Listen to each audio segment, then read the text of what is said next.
untuk tingkat SMK. SMK kan kejuruan, vokasional. Betul. Masa dia bongkar Muat masang mesin dan segala macam motor dan sebagainya pakai daring, Iya. kesulitan. Iya. Punten bagi orang tua yang tadi backgroundnya bukan guru atau pendidikan kan bagaimana mengajarkan terhadap anak pembelajaran yang dikasih oleh guru untuk diri-dirinya juga nggak tahu apa itu kan gitu. Kelemahannya kan orang tua kadang-kadang bukan hanya bapaknya saja yang kerja, bapak ibunya juga kerja. Nah, rata-rata yang bapak ibunya kerja kan pertanyaan kita juga sama, siapa yang mengawasi siswa belajar daring di rumah?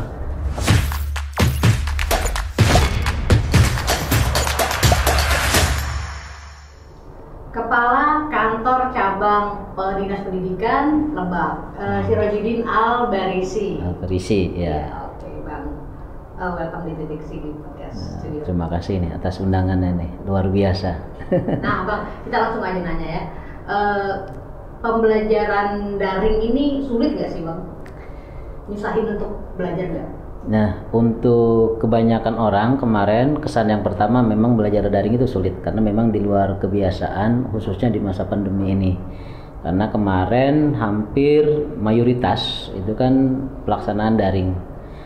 Tetapi kekurangan daring itu khususnya di Kabupaten Lebak nih, wilayah Lebak. Ini luar biasa banyak kendala terutama kaitan dengan jaringan internet. Pastinya, karena daerah kan ya. Nah, daerah terutama daerah misalkan di Citorek, terus di mana Lui Damar, Emang Cibeber. sejak kapan sih, Bang? Kita panggil Abang boleh ya? Boleh, santai aja. Sejak kapan metode daring mulai diterapkan di Lebak khususnya? Kalau untuk sekolah-sekolah di kota sebetulnya mah sudah biasa seperti platform seperti ruang guru, rumah belajar, daring itu udah biasa. Contoh kecil di SMAN 1 Pangarangan, di daerah pojok selatan Lebak. Itu sudah terbiasa seperti ujian semester, PAT. Nah, sebelum COVID pun mereka sudah terbiasa dengan pembelajaran daring seperti itu. Itu karena memang wilayahnya untuk internetnya juga kuat luar biasa. Itu. Untuk itu SMAN 1 Pangarangan dan kebetulan gurunya salah satu gurunya Bu Wine itu menjadi salah satu guru berprestasi di dalam pola pembelajaran daring. Jadi rumah guru itu, platform rumah guru seperti itu. Tapi memang metode belajar daring dengan guru berprestasi soal itu berkaitan erat ya? Sangat berkaitan erat karena terutama sarana dan prasarana. Di sana kebetulan yang selama ini mereka lakukan di samping ada laboratorium komputer, para siswa juga memanfaatkan HP Android yang mereka pegang itu diisi aplikasi rumah belajar seperti itu. Jadi dimanapun tepatnya tidak terbatas oleh ruang dan waktu. Di rumah, dimanapun sambil main pun siswa ternyata bisa belajar. Bahkan mereka sedikit lupa akan waktu istirahat, waktu makan, kadang-kadang gitu. Karena saking asiknya belajar menggunakan daring Android yang udah terbiasa. Itu di SMA 1 Pangarangan. Memang luar biasa di sana ininya. Nah, ini kan ngomong kalau di wilayah-wilayah tertentu SMA Pangarangan. Ketika ini masuk pandemi dan diterapkan di seluruh wilayah di Lebak, seperti apa sih, Bang, ininya? Boleh saya jelaskan untuk di daerah kota-kota seperti SMA 1, mungkin SMA 3 itu sedikit kendalanya karena hampir 90% mereka ini siswa ini sudah berbasiskan tadi Android HP-nya. Jadi dan siswanya pun karena memang SMA 1 dan SMA 3 itu dulu itu disebut namanya sekolah favorit. Nah, dengan sistem zonasi ini hampir rata mungkin namanya status sekolah itu sama lah. Tidak ada favorit, tidak setara karena sistem zonasi. Tetapi karena memang kemauan dan keinginan siswanya di kota kan berbeda dengan di pelosok.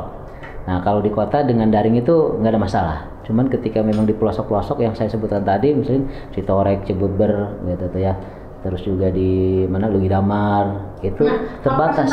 Presentasenya, Bang, berapa banyak daerah yang mampu atau sekolah yang mampu menerapkan sistem daring yang bisa lewat jarak jauh dan online dan yang tidak?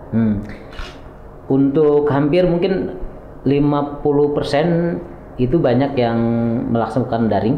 Misalkan yang saya sebut tadi daerah-daerah masuk ke daerah perkotaan, kayak misalkan Warung Gunung, Rangkas Bitung, itu tuh, terus Maja itu yang udah mulai masuk ke daerah ke perkotaan gitu tuh. Itu udah mereka siap-siap. Contoh kecil tadi SMA 1, SMA 3, SMA 2, SMA 1 Maja. Jumlah SMA SMK. Untuk SMK yang ada di Lebak itu kurang lebih 54 sekolah.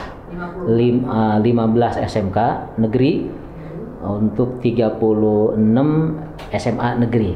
Nah, kurang lebih kalau dengan swasta itu hampir 120 tingkat SLTA ya, yang SMA SMK dan SKH. SKH-nya ada 3, SK 01, SK 02 dan SK 03 gitu. Tapi memang kalau sekolah negeri dan sekolah swasta ini untuk 50% tadi kira-kira mampu ya? Mampu, cuman tadi tetap di beberapa sekolah ada aja siswa yang memang belum tercover oleh tadi HP Android, yang tidak memiliki HP Android dan sebagainya, ada aja.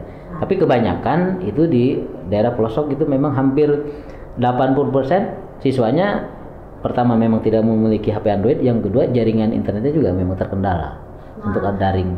Kalau dari peralatan ya Bang ya, kan untuk sekolah mungkin bisa dipersiapkan oleh Pemprov, ada anggarannya. Betul. Nah, kalau untuk siswanya sendiri, gimana sih cara sekolah menyiasati biar siswa ini bisa ikut online, sementara mereka misalnya kuotanya harus beli kan, terus juga medianya juga Androidnya belum tentu semua orang di siswa di Lebak punya. Itu kalau dari sekolah gimana Bang?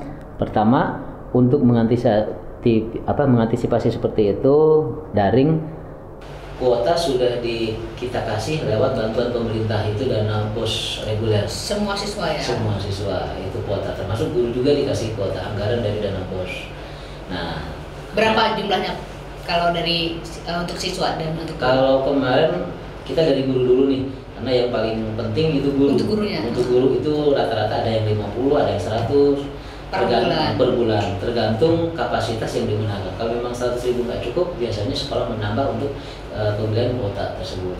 Mungkin ini tergantung mata pelajarannya masing-masing, kan ada yang banyak mungkin gitu bukan. Dan ini juga harus kita evaluasi bersama pembelajaran daring, karena kalau kita bicara teori taksonomi Bloom, ada kognitif, ada afektif dan psikomotorik. Ya. Nah, belajar daring lebih mengarah pada kognitif, knowledge-nya. Kalau bicara transfer of knowledge itu memang menggunakan daring bisa efektif. Tapi kalau sudah bicara afektifnya, sikapnya, karakter, akhlaknya, moralnya, kan nggak menang menggunakan daring. Iya betul. Apalagi harus tatap muka mungkin. Tatap muka betul. Apalagi kalau bicara fase ketiga, psikomotorik. Psikomotorik itu kan praktek. Nah, olahraga, pelajaran kesenian dan sebagainya, terutama yang matematik, fisika, kimia, yang hitung-hitungan itu kan tidak praktek langsung dengan si guru. Apalagi kita lihat untuk tingkat SMK kan kejuruan, vokasional. Betul. Masa dia bongkar masang mesin motor dan sebagainya pakai daring, kesulitan. Iya. Misalkan contoh masukin ring sehat atau sehat ke dalam itu kan kesulitan menggunakan daring, sekalipun memang bisa, tapi kan sulitnya melebihi tatap muka. Tatap muka aja kadang-kadang siswa masih nggak paham apa gimana kan daring. Maka ini juga harusnya dipilah mana yang harus menggunakan daring, mana yang tidak. Maka ketika semua wajib daring, itu sebenarnya ada kendala. Kendalanya bukan hanya di internet menurut kita di pelosok, tetapi salah satunya adalah penerapan sistem pembelajaran. Kalau bicara transfer of knowledge is okay, tapi kalau udah bicara transfer of value-nya, nilainya gitu tuh, atau behavior-nya itu nggak kena. Karena bagaimana cara menerapkan sikap, perilaku, karena perilaku kebiasaan itu kan melihat si guru baik, melihat temannya baik, melihat lingkungan sekolah baik, kan nggak bisa. Apalagi kendalanya orang tua nih kemarin, celoteh orang tua. Pak Guru, bagaimana kita mendampingi anak? Padahal kita juga nggak bisa cara belajarnya, kendalanya. Betul. Apalagi tadi dalam tanda petik orang tua yang memang backgroundnya bukan pendidikan, bukan guru, mereka kesulitan. Nah, kalau sampai sekarang ya Bang, terus kemudian ada yang harus tatap muka seperti tadi, itu sekolah gimana akhirnya? Untuk tatap muka memang yang tadi ada pelajaran-pelajaran yang memang harus kayak psikomotorik, olahraga, kesenian dan kita tatap muka. Nah, akhirnya itu gimana? kita tetap izin ke gugus tugas.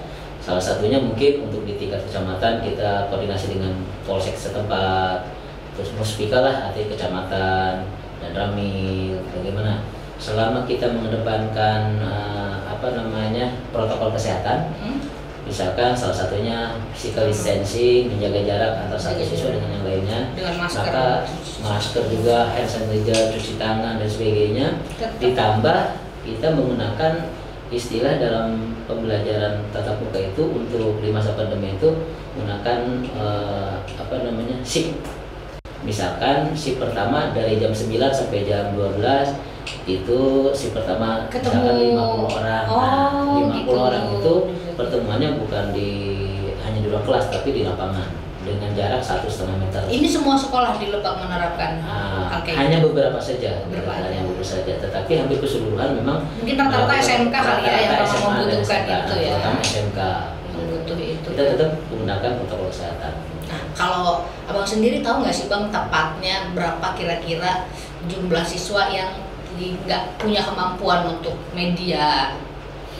Kemarin kita sempat pendataan juga ya, mana siswa yang punya HP Android, mana yang tidak. Enggak. Tapi rata-rata ya, hampir mungkin 40% siswa tidak memiliki HP itu. Apalagi SKH. Kalau SKH kan disabilitas ya. Nah, jangankan siswanya, orang tuanya pun kadang tidak memiliki HP.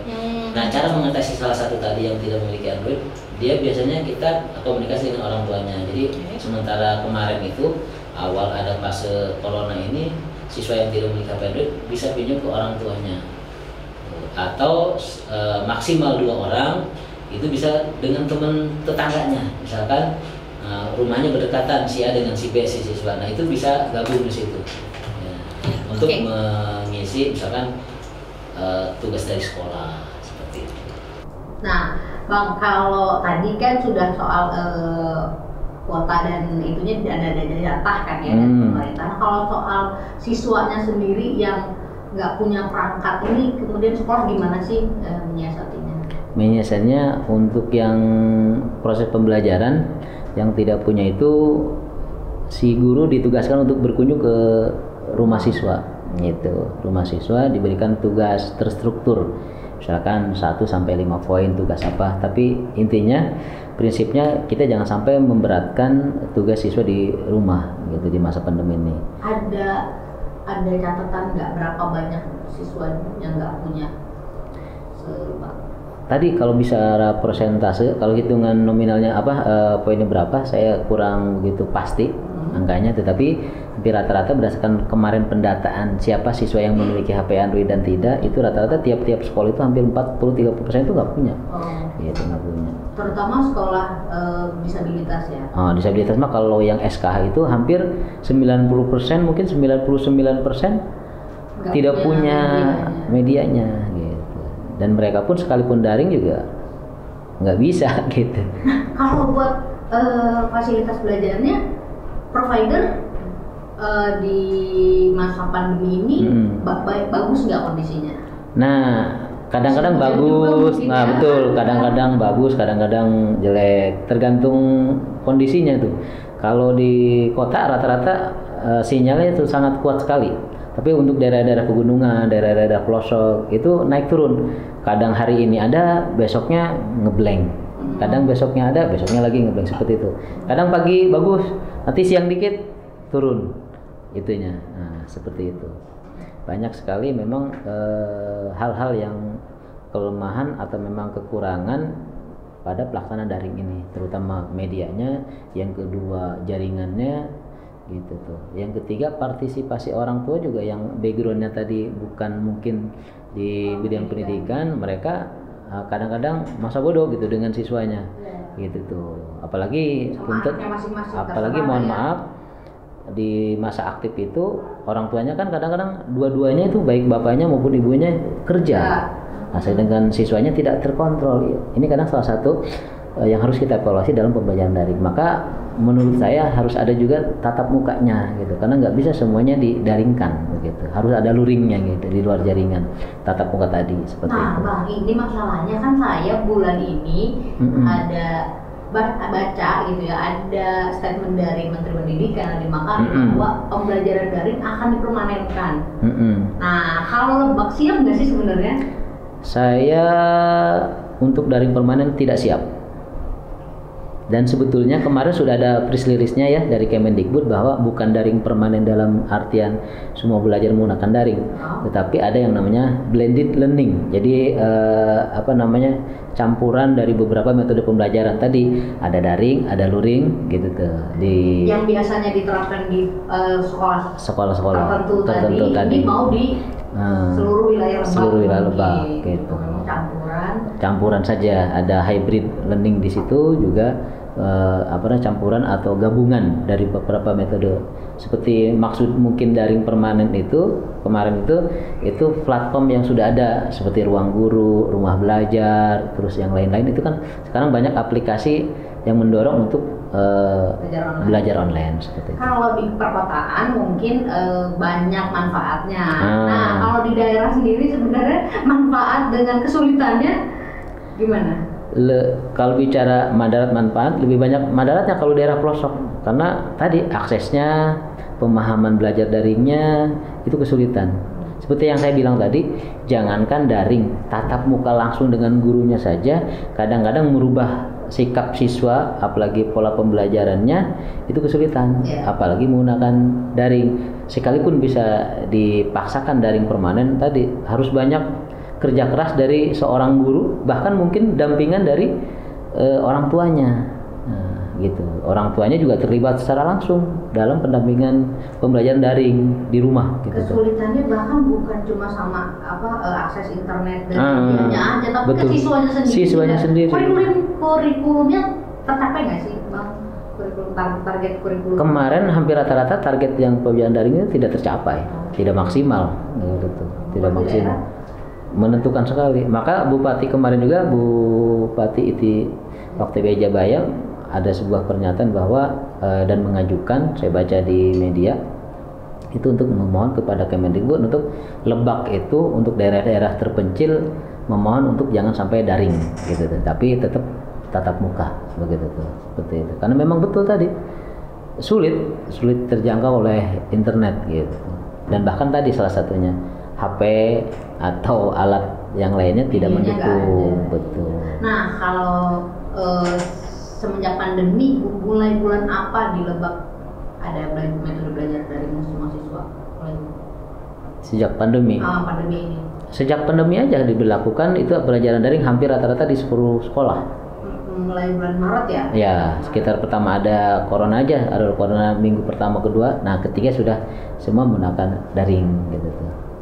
Ada arahan kapan akan mulai belajar new normal karena emang Banten juga kan sudah masuk zona semua itu gimana? Kalau arahan new normal kelihatannya untuk di Banten belum ada gitu tuh. Tapi mulai sekolah lagi siswa ada pemberitahuan nggak sudah mulai boleh sekolah? Kalau boleh sekolah sudah, cuman tadi pembelajarannya daring gitu. Di sekolah juga? Di sekolah juga. Datang ke sekolah itu, contoh besok nih kan kita mulai hari pertama masuk sekolah. Itu mulai minggu depan itu masuk sekolah. Diawali dengan MPLS dulu di masa pengenalan lingkungan sekolah bagi siswa baru. Pengenalan lingkungan sekolah untuk siswa baru aja. Untuk siswa baru kelas 10. Kelas 1 masuk, datang ke sekolah. Sedangkan kelas 11 12-nya, kelas 2 dan 3-nya masih tetap di rumah. Tapi untuk siswa kelas 10-nya juga untuk pengenalan lingkungan sekolah menggunakan protokol kesehatan. Misalkan dari sekolah A misalkan ada siswa barunya 200. Nah, kita digunakan 4 hari. Hari pertama 50. Karena untuk menjaga physical distancing tadi, untuk menjaga kerumunan dan sebagainya bla bla bla gitu tuh, agar terhindar dari corona. Hari kedua juga sama 50, hari ketiga juga sama 50, dan hari keempat juga sama 50. Itu kalau gambaran untuk sekolah A menggunakan protokol kesehatan. Jam belajar normal nggak, Bang? Jam belajar juga nggak normal seperti yang saya sebutkan tadi, paling masuk jam 8, jam 11.30 sudah kita pulangkan. Gitu. Karena menghindari kerumunan dan sebagainya, dan menghindari anak nongkrong dan sebagainya seperti itu. Jadi berkurang berapa jam? Berjam itu hampir 6 jaman. Hampir 6 jam berkurang dia belajarnya. Nah, tadi kan ada guru yang berprestasi untuk metode pembelajaran online. Nah, ini gimana guru ini bisa dapat prestasi dalam bidangnya itu? Maksud saya metode belajar seperti apa yang dia pakai? Dan kemudian ini diterapkan nggak untuk guru yang lain? Misalnya mulai.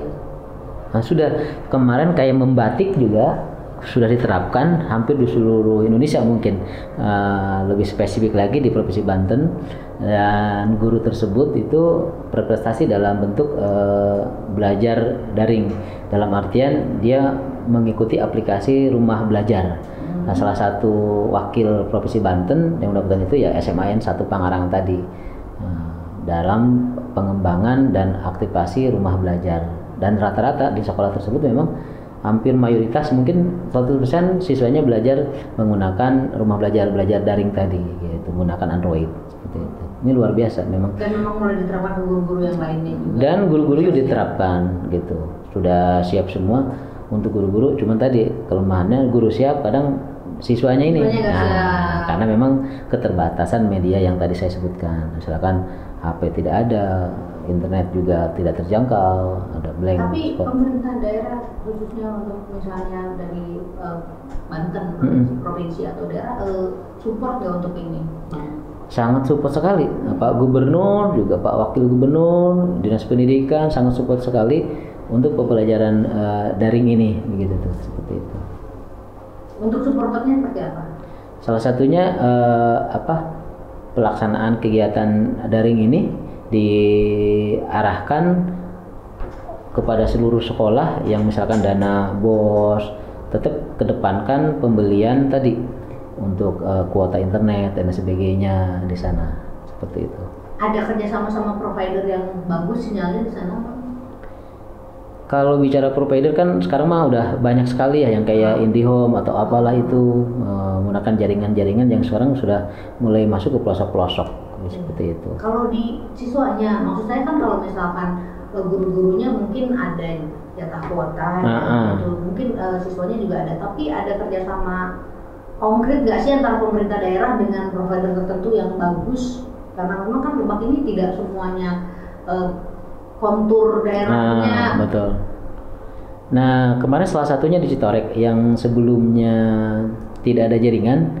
Nah, sekarang dari pihak Diskominfo kalau nggak salah yang saya tahu itu memberikan jalan untuk dari Telkomsel kalau nggak salah atau provider apa di sana mendirikan tower.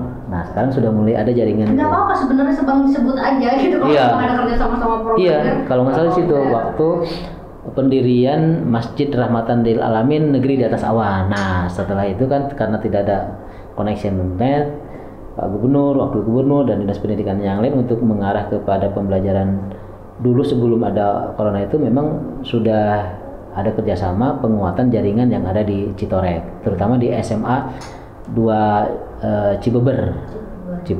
Itu sekarang alhamdulillah jaringannya udah bagus, udah lumayan bagus. Itu memang ada kerjasama. Ada kerjasama karena salah satu tanggung jawab pemerintah mungkin untuk mengakses internet seperti itu, memfasilitasinya seperti itu. Jadi kita bersyukurlah pada pemerintahan Provinsi Banten ini untuk membantu keberlangsungan dan juga membantu tadi penguatan jaringan-jaringan yang ada di wilayah pelosok-pelosok khususnya di Kabupaten Lebak. Dan Bang, kalau kita ngomong masa pandemi ini kan ya, sekarang sudah mulai turun nih statusnya dari oranye ke kuning ya sekarang. Kemudian kalau kita paksakan untuk bertemu tatap muka dengan siswa, ini resisten COVID nggak sih akhirnya jadinya? Misalnya ada selain menyediakan fasilitas cuci tangan segala macam atau memang melakukan prosedur kesehatan di tiap sekolah, ada tes untuk siswa nggak misalnya? Nah, kebetulan kita dari masing-masing sekolah kan sudah beli alat pengukur tes rapi, pengukur suhu segala macam, makanya lengkap yang sudah disarankan oleh gugus tugas itu di sekolah-sekolah sudah terapkan semua. Ada beberapa poin tadi misalkan tempat cuci tangan, pengukur suhu badan, terus juga hand sanitizer, terus juga Masker kita dibelikan semua, seluruh siswa wajib menggunakan masker di fasilitas disediakan oleh sekolah dari anggaran BOS itu. Terus juga physical distancing itu juga kita wajibkan agar terhindar tadi resistensi atau apalagi sampai bating-bating misalkan reaktif COVID atau sebagainya. Apalagi anjuran pemerintah pusat untuk tetap menjaga bagi daerah yang masih di luar zona hijau seperti itu. Makanya kita kedepankan tetap protokol kesehatan. Gitu. Kalau BOS anggaran lebak dapat berapa sih Bang? Kalau untuk untuk SMA SMK yang negeri yang saya tahu itu di atas 40 miliaran itu kan. Tapi anggaran segitu cukup untuk semua fasilitas kebutuhan. Sementara ini saya rasa cukup sekali sebetulnya mah. Karena untuk honor guru sudah dianggarkan oleh Pemerintahan Provinsi Banten. Jadi itu khusus untuk operasional sekolah. Sedangkan untuk honorarium guru yang ada di sekolah-sekolah negeri sudah sama Pemerintahan Provinsi Banten, Pak Gubernur, Pak Wakil Gubernur sudah dialokasikan dari dana BOSDA, bantuan operasional sekolah daerah. Nah, kalau untuk fasilitas muridnya mungkin sudah memadai. Kalau untuk gurunya? Maksudnya kondisi gurunya sendiri, tenaga pengajar di sana gimana? Alhamdulillah tenaga pengajar juga banyak, cuman memang karena di sini kekurangannya kita itu khususnya di Lebak banyak sekolah-sekolah yang kekurangan dari guru PNS-nya. Nah, kadang di Lebak itu contoh salah satu SMKN 1 Sobang, guru PNS-nya hanya kepala sekolahnya saja yang PNS, sisanya semuanya honor. Gitu. Memang perbedaannya guru PNS dan guru honor kalau di sekolah? Kalau PNS kan semua honorarium dan sebagainya kan dibayar oleh pemerintah. Pemerintah. Sedangkan untuk yang honor khususnya di negeri juga sama sebetulnya mah dibayar oleh pemerintah. Cuman beban kerjanya betul, tanggung jawabnya dan sebagainya ada kelebihan dan kekurangannya masing-masing. Berarti ini memang guru honor ini nggak mau juga dibeban kerjakan seperti PNS dong? Sama, semuanya juga berkewajiban yang sama, baik PNS maupun honor murni sama. Yang penting tadi dari kepemimpinan kepala sekolahnya dalam mengoptimalkan SDM yang ada di sekolah. Jadi tidak ada perbedaan sebetulnya, hanya status saja sebetulnya yang membedakan. Tapi dalam pola etos kerjanya gitu di masing-masing sekolah itu luar biasa di Lebak itu. Makanya untuk di Lebak itu saya cukup antusias dan mengapresiasi dari guru-guru yang ada di Lebak karena dengan keterbatasan yang ada wilayah yang karena memang di Lebak itu sangat berbeda sekali dengan Tangerang, dengan Cilegon, dan lain-lain. Karena di sana dari jarak sekolah A ke sekolah B itu luar biasa, sangat jauh puluhan kilo. Kalau di kota-kota seperti Serang ini kan hanya 1-3 kilo udah ada. Nah di Lebak luar biasa, gitu. Luar biasa jauhnya. Misalkan saya nih untuk ada dalam pembinaan sekolah dari Warung Gunung ke Cileles itu menempuh waktu sampai setengah jam sampai mungkin sejam. Berapa gitu. Itu kurang lebih mungkin 40 kiloan. 40 kiloan. Bahkan ada sekolah yang jarak dari satu sekolah ke satu sekolah lainnya itu sampai 40 kilo. Iya, 40 kilo. Wow. Gitu, luar biasa. Abang ini yang kenal banget wilayah kontur geografi dan segala macamnya di Lebak. Menurut Abang metode pembelajaran yang ideal untuk Lebak ini campuran kah atau tetap muka semua kah atau dari? Idealnya campuran sih, campuran. Tapi mungkin lebih banyak ke tatap muka yang efektifnya untuk daerah-daerah di Lebak. Dari yang dibutuhkan ini apa aja kira-kira? Yang kan kalau campuran, darinya apa yang dibutuhkan? Darinya yang dibutuhkan itu sebetulnya hanya pembelajaran yang kalau SMK normatif adaptif yang sifatnya seperti hafalan pengetahuan seperti contoh mungkin sejarah misalkan salah satunya yang bisa hafalan ke siswa seperti itu. Tapi yang sifatnya untuk yang kayak ada prakteknya misalkan di SMK itu otomotif kejuruan, ya kan harus menurut saya wajib tatap muka begitu tuh, tatap muka. Apalagi SMK kan vokasi, jadi kejuruan itu tidak bisa hanya teori, lebih banyak. Bedanya begini, di SMK itu mungkin teori 30%, prakteknya 70%. 70. Sedangkan di SMA mungkin sebaliknya juga. 70% mungkin banyak teori, prakteknya 30%. Jadi agak berbeda SMA dengan SMK. Karena kalau di SMK hampir 70% itu praktek. 30% teori gitu tuh. Jadi lebih banyak teorinya. Maka kalau bicara daring ini banyak mungkin akan lebih tepat kalau di SMA. SMA juga untuk pelajaran tertentu juga seperti tadi yang saya katakan mungkin kimia mungkin seperti itu. Mata pelajaran tertentu misalkan atau fisika mungkin ya yang eksak seperti itu yang memang perlu langsung praktek tatap muka dengan bapak ibu gurunya seperti itu. Karena apalagi kalau daring kan repot. Punten bagi orang tua yang tadi backgroundnya bukan guru atau pendidikan kan bagaimana mengajarkan terhadap anak pembelajaran yang dikasih oleh guru untuk diri-dirinya juga nggak tahu apa itu kan gitu. Seperti itu kan banyak di daerah-daerah terpencil atau di salah satu daerah yang memang orang tuanya mohon maaf misalkan kan tidak semua background orang tuanya yang guru atau pendidik, tapi ada juga mungkin ada petani atau lain sebagainya gitu tuh. Itu banyak sekali yang memang background orang tua yang memang tidak paham akan pembelajaran yang diberikan oleh guru, kecuali mungkin si anak itu orang tuanya guru, misalkan guru SMA siapa. Kalau Lebak sendiri dari sekian banyak siswa itu berapa persen kira-kira yang didukung dan tidak didukung oleh orang tua atau keluarganya soal metode pembelajaran ini daring? Kebanyakan kalau bicara dukung-mendukung khususnya di daring sebetulnya banyak keluhan dari orang tua gitu. Pasti keluhan banyak orang tua. Jadi intinya mereka karena begini, anaknya disekolahkan itu kan memang orang tua ingin bebas pembimbingan, biar pembimbingan sekalipun memang ada pembimbingan dari orang tua setelah pulang sekolah. Misalkan bimbingan setelah dari sekolah itu bimbingan tambahan belajar. Apalagi misalkan kalau bicara dalam agama, misalkan bimbingan dalam praktek sholat, pelaksanaan sholat dan sebagainya, itu yang mantau orang tua, bimbingan langsung dari orang tua. Karena waktu anak banyak juga banyak di sekolah dan di rumah dong. Iya di rumah. Betul. Dulu mungkin hanya bisa mengawal sampai.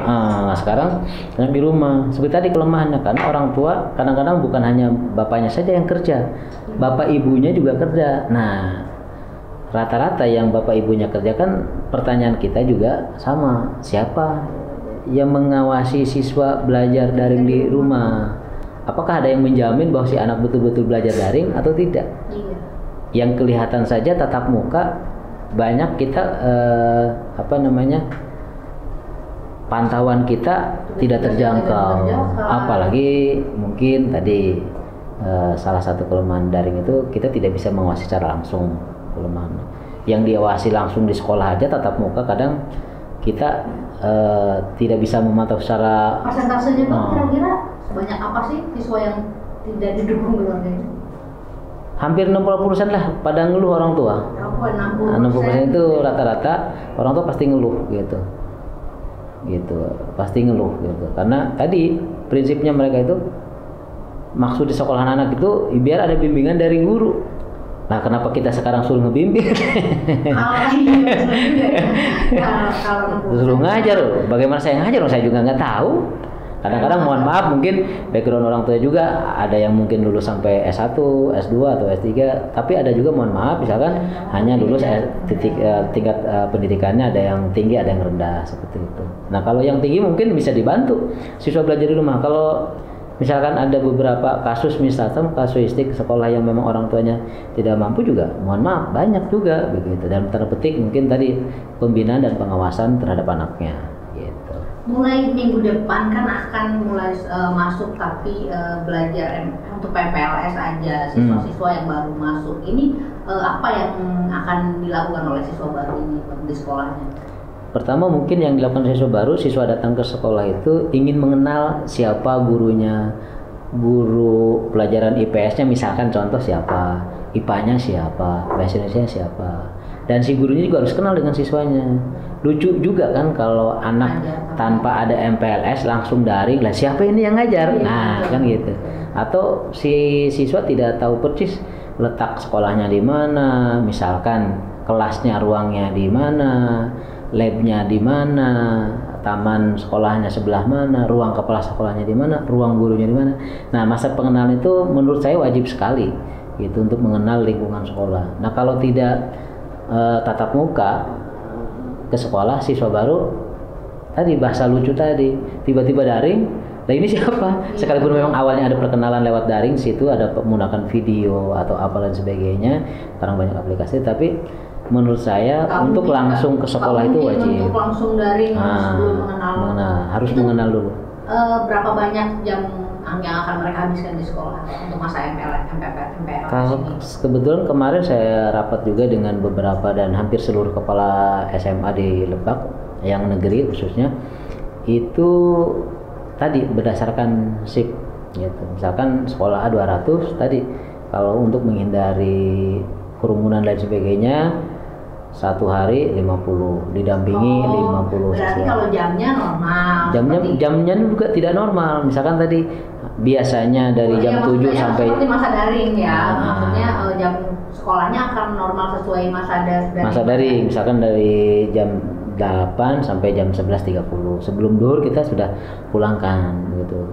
Tapi kuotanya yang mungkin dibatasi di shift gitu. Dibuat aturan jeda antara siswa yang satu dengan yang lainnya. Nah, kalau untuk gurunya sendiri, tenaga pengajarnya nih Bang, kalau yang swasta dengan negeri ada perbedaan